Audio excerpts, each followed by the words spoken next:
6 గ్యారెంటీలు అన్నాడు. అర గ్యారెంటీ అమలైంది. ఏదా అర గ్యారెంటీ? Free bus. ఆ ఫ్రీ బస్సు ఒకటి మాత్రం అమలైంది. ఇక బస్సు ఆపుతుర్రా లేదా నాకు తెలియదు. ఇక మరి కొంతమంది ఏమో మరి రత్నమ్మనేమో వచ్చి లొల్లి పెడతాను, మా ఊరికి బస్సే దిక్కులేదు, ఫ్రీ బస్ ఎక్కడిదని ఆమె లొల్లి పెడతాను. పెడుతున్నావా లేదా? కాదు ఇక రత్నమ్మని మాట్లాడిస్తే ఇప్పుడు నన్ను మాట్లాడించట్లేదు.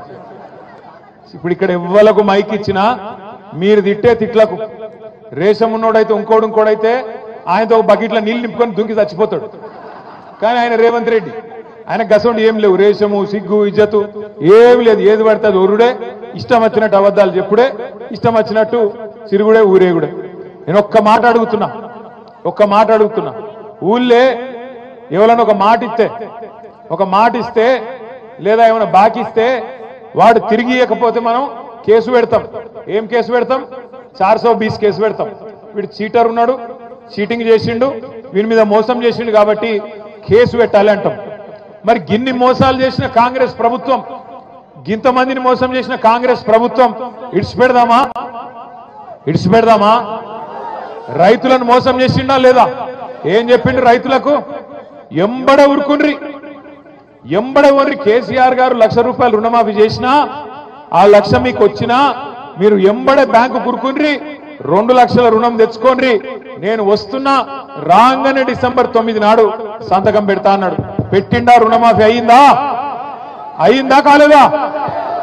నేను అడిగిన అసెంబ్లీలో రేవంత్ రెడ్డి గారు నిజంగా నీకు నిజాయితీ ఉంటే, నీకు చిత్తశుద్ధి ఉంటే నీ సొంత ఊరు కొండారెడ్డిపల్లె కోదాం, లేదా నీ సొంత నియోజకవర్గం కొడంగల్ కోదాం. ఒక్క ఊర్లోనన్నా రైతులు గిన్న రుణమాఫీ అయిందని చెప్తే రాజకీయ సన్యాసం తీసుకుంటా, రాజీనామా కాదు రాజకీయ సన్యాసం చేస్తా అని అసెంబ్లీలో రేవంత్ రెడ్డి ముఖం మీద చెప్పిన. కానీ మాట లేదు, ఉలుకు లేదు, పలుకు లేదు.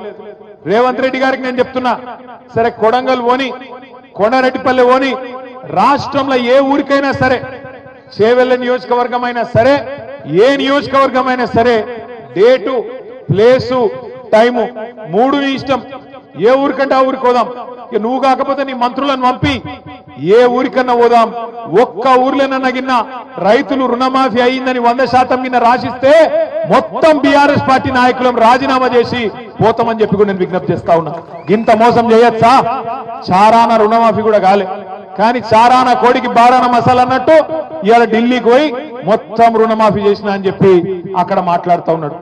ఇంకా సిగ్గులేని మాట ఏంటంటే, ఇదే రేవంత్ రెడ్డి చెప్పిండు రైతులకు. ఏం చెప్పిండు? కేసీఆర్ మీకు బిచ్చమేసినట్టు 10,000 ఇస్తుండు, నన్ను గెలిపిండ్రి 15,000 ఇస్తా అని చెప్పిండా లేదా? 10,000 కాదు 15,000 ఇస్తా అన్నాడు. డిసెంబర్ 3కు ముందు తీసుకుంటే 5,000 వస్తుంది ఒక పంటకు, కానీ డిసెంబర్ 3 తర్వాత తీసుకుంటే 7,500 రూపాయలు వస్తుందని చెప్పిండు. సంవత్సరం దాటిపోయింది, ₹1 ఇచ్చిన రైతులకు ఇయ్యలేదు. ఏం చేసిండు? ఎలక్షన్లప్పుడు కేసీఆర్ గారు రైతు బంధు కోసం 7,600 కోట్ల రూపాయలు రైతు బంధు వేయబోతే ఇయ్యకుండా ఉత్తరం రాసిండు ఎలక్షన్ కమిషన్.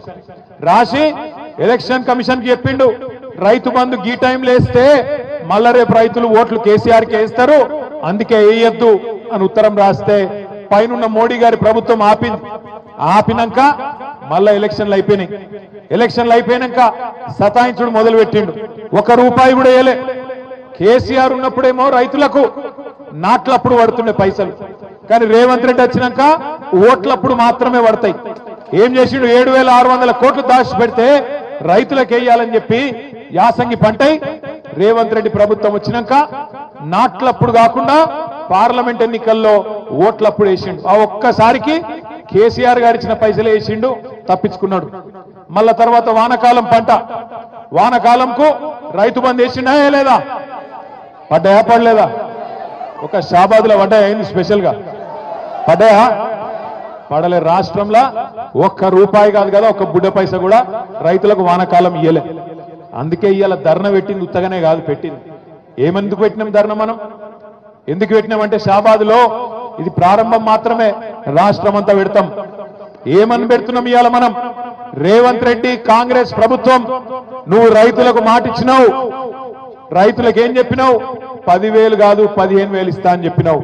బరాబర్ 26 జనవరి నుంచి ఏదైతే నువ్వు చెప్పినావో రైతు భరోసా 12,000 కాదు ఖచ్చితంగా 15,000 ఇవ్వాలనేటోళ్ళు గట్టిగా సప్పట్లు కొట్టి రేవంత్ రెడ్డికి చెప్పాలని చెప్పి నేను కోరుతా ఉన్నా. ఇచ్చిన మాట నిలబెట్టుకోన్నా వద్దా? ఇచ్చిన మాట నిలబెట్టుకోన్నా వద్దా? 15,000 కావన్నా వద్దా? 15,000 కావాలంటోళ్ళు ఖచ్చితంగా గట్టిగా సప్పట్లు రేవంత్ రెడ్డికి నిలబెట్టట్టు కొట్టాలి రైతులకు.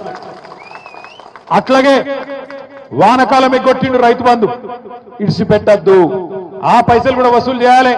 ఆ పంట కూడా బాకున్నావు, ఆ 15,000 కూడా ఎకరానికి తప్పకుండా వేయాలి. అంతకంటే మునుపు నువ్వే చెప్పినావు డిసెంబర్ 3కు ముందైతే 5,000, డిసెంబర్ 3 తర్వాత అయితే 7,500 నువ్వే నరికినావు. మరి ఆ లెక్క తీస్తే ఈ రోజు ఒక్కొక్క ఎకరానికి సంవత్సరంలో రేవంత్ రెడ్డి ఎంత బాకున్నాడు ఎరికైనా? ఒక్కొక్క రైతుకు ఒక ఎకరానికి 17,500 రూపాయలు చొప్పున బాకీ ఉన్నాడు. నీకు 2 ఎకరాలుంటే 35,000 బాకీ పడ్డాడు, నీకు 4 ఎకరాలుంటే 70,000 బాకీ పడ్డాడు రేవంత్ రెడ్డి.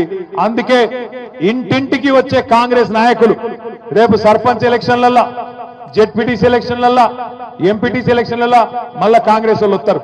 వచ్చి మళ్ళా పాంప్లెట్లు పట్టుకొని అమ్మా చేయి గుర్తుకోటేరి, అమ్మా చేయి గుర్తుకోటేరి అని వస్తారు. ఏం అడగాల మీరు?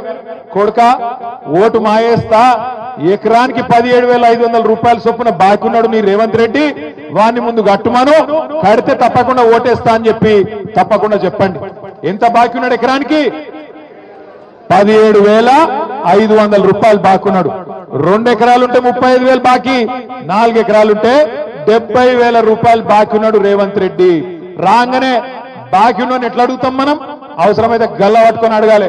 ఏమరా కొడుక ఏదో బాగా చెప్తీవి ఎలక్షన్ ముందు, కాంగ్రెస్ గుద్దు గుద్దు అంటివి, అభయాస్తం అంటివి, ఇప్పుడు అభయాస్తం భస్మాసురాస్తం అయింది, నెత్తి మీద భస్మాసురాస్తం అయిపోయి ఆగమైపోతున్నాం, ఏం సంగతి అని అడగాలి.